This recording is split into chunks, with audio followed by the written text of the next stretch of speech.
మన బిడ్డలు బాగుండాలి, బాగా మంచి భవిష్యత్తు రావాలి అని చెప్పి అమ్మా నాన్న పేదరికంలో ఉన్నటువంటి వాళ్ళు అయితే కూలి పనులు చేస్తున్నారు, రాత్రి పగలు పని చేస్తున్నారు, చేస్తూ అంతో ఎంతో సంపాదిస్తున్నారు. అదే సందర్భంలో మధ్యతరగతి కుటుంబాల్లో అయితే ఇక నానా చంకనాకి కష్టపడుతున్నారు. అంతా కష్టపడుతున్నటువంటి సందర్భంలో పిల్లలతో ర్యాపో మెయింటైన్ చేయడం కుదరట్లేదు, పిల్లలతో వీళ్ళు కాలక్షేపం చేయడం కుదరట్లేదు, పిల్లలతో వీళ్ళకు ఉండేటువంటి బంధం తగ్గుతుంది. దాంతో పిల్లలు ఏం చేస్తున్నారు, సెల్ ఫోన్లకు బానిసలు అవుతున్నారు. సెల్ ఫోన్లలో సోషల్ మీడియా ప్లాట్ఫారాలలో అలవాటు పడుతున్నారు. ముందు ఇలా ఫోటోలు పెట్టుకోవడం, ఆ ఫోటోలను చూపెట్టి లైకులు, ఇన్స్టాలు, వీటన్నిట్లలో ఎంజాయ్ చేస్తూ ఉన్నారు.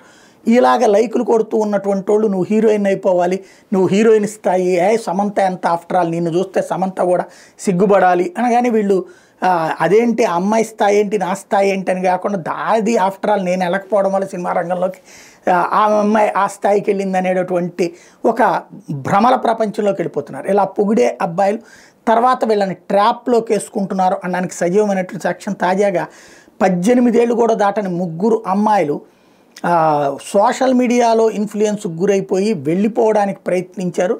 అదృష్టవశాత్తు బెజవాడ పోలీసులు వేగంగా స్పందించి మిస్సింగ్ కేసులలో 10-12 ఏళ్ళు దాటినటువంటి అమ్మాయిలు అంటే కనుక పోలీసులు లైట్ తీసుకుంటారు, ఎవరితోనో లేచిపోయింది అన్నటువంటి కోణంలో వదిలేస్తారు. అలా వదిలేయబడటం వల్ల వీళ్ళు ఆ తర్వాతన చివరికి ఏ వ్యభిచార గృహాల్లో చేరతారో వాళ్ళ బ్రతుకులు ఏమైపోతాయో తెలియదు. అదే పోలీసులు సీరియస్గా తీసుకుంటే కాపాడబడినటువంటి సంఘటన నిన్న విజయవాడ సింగనగర్ పోలీసులు అద్భుతమైనటువంటిది చేసి పెట్టారు.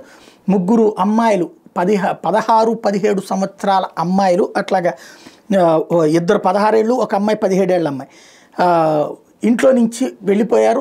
రాత్రి 11 అజిత్ సింగ్ నగర్ పోలీసులు చెప్తే వాళ్ళు వదిలేయకుండా ఆ టైంలో ఎప్పటిక మొత్తం ఫాలోఅప్ చేశారు. ముందు అన్ని ప్రాంతాలు గాలించారు సిఐ వెంకటేశ్వర్లు గారి ఆధ్వర్యంలో. ఆ తర్వాతన వీళ్ళ సోషల్ మీడియా ప్లాట్ఫారాలు క్రాస్ చెక్ చేశారు. అందులో ఒక అబ్బాయితో వీళ్ళు ర్యాపో మెయింటైన్ చేసినట్టుగా అనిపించింది. గుంటూరు జిల్లా తెనాలకు చెందిన ఓ కుర్రోడిని గుర్తించి అతన్ని పట్టుకుని ఎంక్వైరీ చేస్తే కొత్త విషయాలు తెలిసినాయి.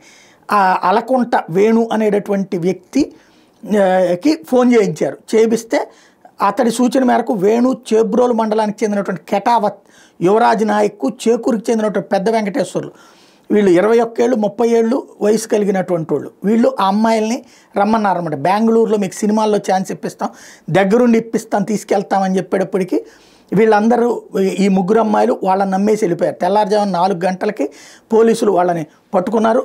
వీళ్ళేంటి అక్కడ తెనాలు వచ్చినటువంటి వాళ్ళని పోలీసులు పట్టుకోవడానికి ప్రయత్నిస్తే అబ్బాయిలు పారిపోయే ప్రయత్నం చేశారు, అమ్మాయిలు వాళ్ళని కాపాడే ప్రయత్నం చేశారు. అయితే చివరికి పోలీసులు వాళ్ళని పట్టుకుని బాలికలను విజయవాడకి తీసుకొచ్చి తెల్లారుజామున 4 గంటలకు తల్లిదండ్రులకు అప్పగించారు. వీళ్ళని బెంగళూరు తీసుకెళ్లేందుకు ప్రయత్నించినట్టు తేలింది. ప్రధాన పాత్రధారి వేణుగా గుర్తించారు. ఫోక్సో కేసు నమోదు చేసి ప్రస్తుతం దర్యాప్తు చేస్తున్నారు. ఇట్లాంటి పరిస్థితులు ఎందుకు వస్తున్నాయో ఆలోచించాల్సినటువంటి సందర్భం.